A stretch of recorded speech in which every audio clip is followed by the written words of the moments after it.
nous nous rendons à l'Envol-la-Samar, un lieu à destination des générations futures, où Bernard a été victime d'escroquerie. Il a eu un coup de cœur pour ce lieu qu'il a acheté il y a 2 ans à Chalais, en Périgord, dans l'objectif de créer un habitat participatif autour de valeurs écologiques. Tu as 72 ans, qu'est-ce qui t'amène ici à Chalais, en Périgord?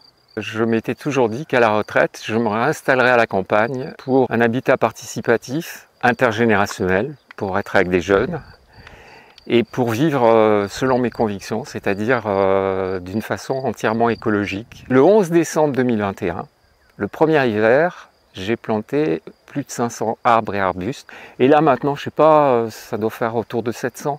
Et l'objectif, c'est vraiment de permettre à ce lieu de développer sa biodiversité, d'être le plus résilient possible au changement climatique et puis ouvert à tout le monde. En fait, moi je voulais une toute petite maison entièrement en bois, à énergie passive. J'ai choisi une société qui était basée à proximité d'Angoulême. J'ai payé l'intégralité des huisseries, j'ai payé l'intégralité du bois de structure et du bois de bardage, le plancher. Je pense que dès janvier 2022, ils savaient déjà pertinemment qu'ils ne me construiraient jamais ma maison.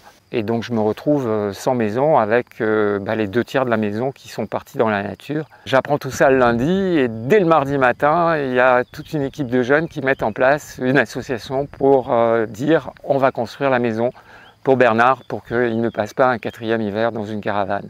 Cette escroquerie de base, qui est une terrible nouvelle, nous permet aujourd'hui de vivre une expérience super riche, très humaine. L'association est une association intergénérationnelle de 26 à 73 ans, avec plein de compétences différentes. On a la team constructeur, la communication, la logistique. C'est un magnifique projet humain et autour de mêmes valeurs. Toutes les personnes à qui on a annoncé la nouvelle n'ont pas hésité une seule seconde à venir avec son énergie, son histoire, son intelligence. Ils ne sont pas encore dans les tranches d'âge. On va construire une maison de 35 mètres carrés, éco-responsable, avec des matériaux locaux. Donc ce logement, on veut qu'il soit beau, qu'il soit confortable, qu'il s'intègre harmonieusement dans le paysage. C'est un grand projet, c'est un projet ambitieux, mais c'est un projet réalisable et on a les ambitions pour le faire, on a la motivation pour le faire. Ce qui nous manque, c'est les matériaux. Retrouvez le lien de la collecte sur nos réseaux.